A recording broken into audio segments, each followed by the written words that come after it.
Alright y'all, welcome back to Comet Arms channel.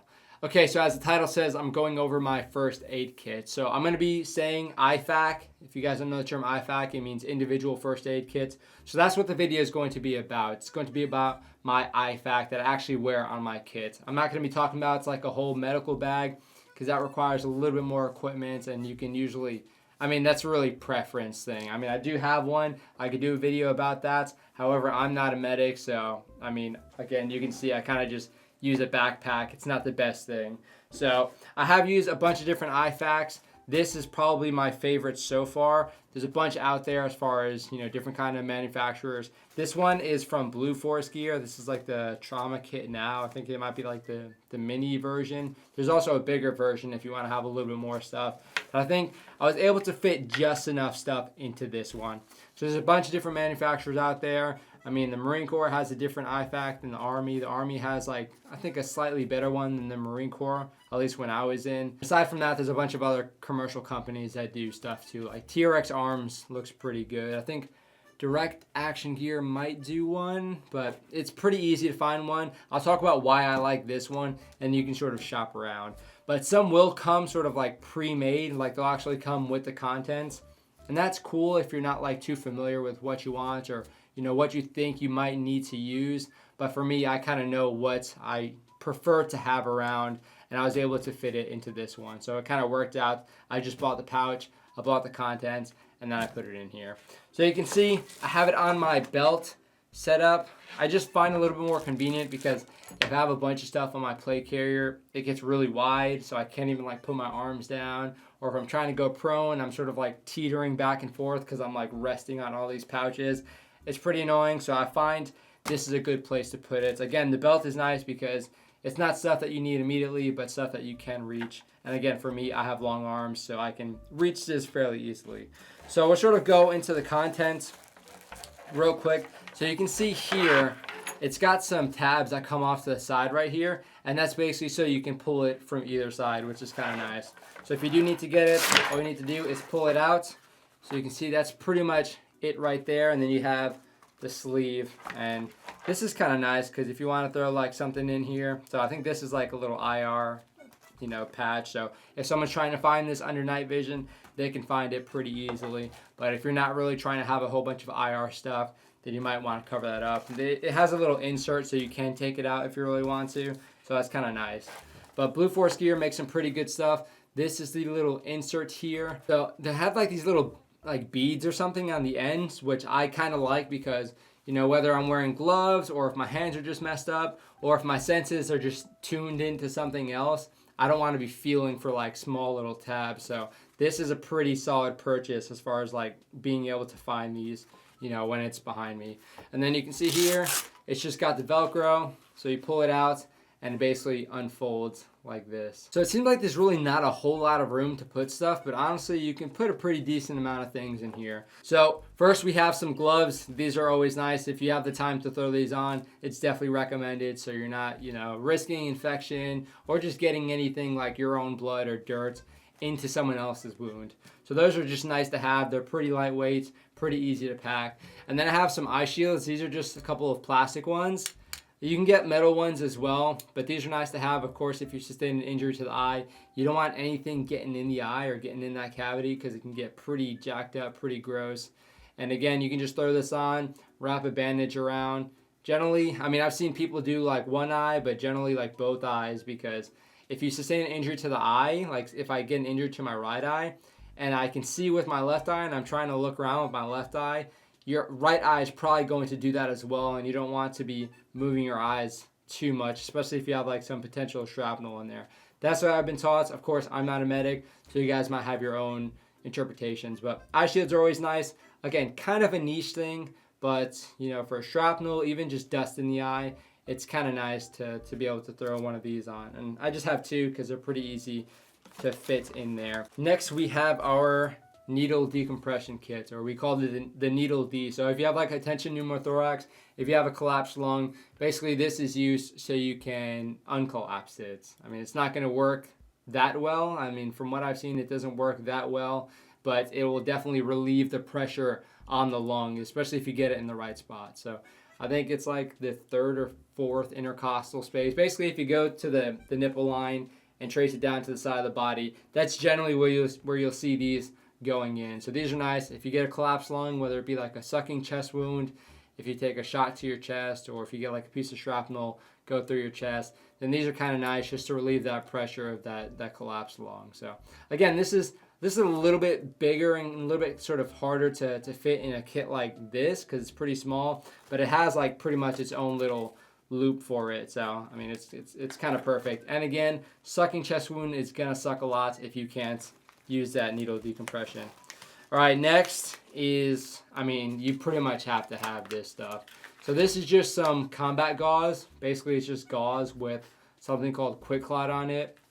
So quick clot just makes it a little bit faster for your blood clotting. So whenever you actually pack this gauze in, it shouldn't bleed as long. I mean, this used to be like a powder, but that was kind of a nightmare when you'd have this powder blowing around and getting into people's eyes and whatnot. So this is pretty solid. This stuff is very expensive. You can just get normal gauze. That's, I mean, significantly cheaper. I think normal gauze you probably get for like, you know, $4, maybe like even less, $4 for a thing like this. But this is going to be around $40 just for one of these. So can get pretty expensive, but again, it is nice to help control that bleeding a little bit quicker. I would recommend having more of these, especially if it's a big cavity. You can use these things up pretty quickly. So, I mean, for me, having one, that's kind of just like, that's like the bare minimum, I think, for just gauze in general. All right, here we have a chest seal. So this one happens to be a high fin chest seal. So again, if you get like, you know, a punctured lung, or if you get like a sucking chest wound primarily, this is going to be used to help seal it up. And again, that's just so you can breathe a little bit better. And well, to breathe in general, because if you have a punctured lung and if you have a sucking chest wound, you're not going to be able to breathe because it's going to be escaping out of your chest, and that's not going to be a good day. So I only have one. Ideally, again, you would have two. I might actually try and force a second one in here, because if you get hit in the front and then it exits the back, then you have two holes that you need to patch up. And that's basically what these are used for. So again, I think this is pretty much something that you need to have, at least for an infantryman. Again, a sucking chest wound, something like that is going to be a very bad day. So for me, those are kind of just like no-brainer things. But again, it is kind of a niche thing for an infantryman or someone that did infantry. And then we have an NPA, or a nasal pharyngeal airway or something. So NPA. So again, if you don't have the throat or the mouth accessible as an airway, then you can put this up someone's nostril and get some air that way. This is a very niche thing, I will say, but it's so small. It's like, you know, a piece of rubber. You can fit it pretty much anywhere in your first aid kit. So it's kind of like a why not. If you sustain some injury to your face, you might have to use something like this. Again, I'm not a medic. If you guys have your own preferences or recommendations or sort of lessons learned, definitely put that down in the comment section.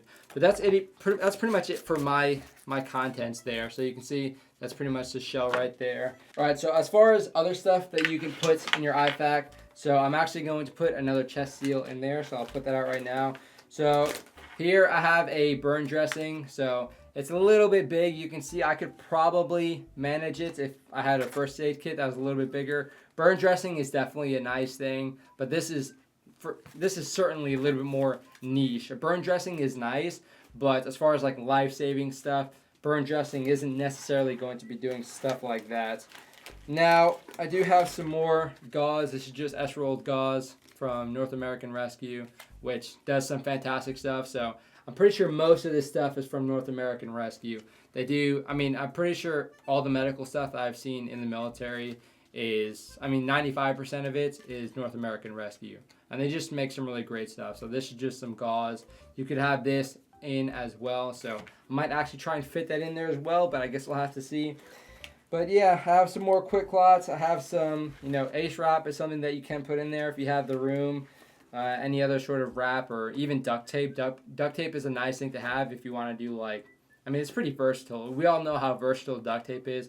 So you can make seals with it. You can even make like a triangle bandage sort of thing. You can even make a splint with it, you know, if you have some other materials. I know you guys are asking where my tourniquet is, and I will show you where that is right now. So tourniquet is a very necessary thing for sure, because it stops that mass hemorrhaging, which is pretty much the first thing that will kill you.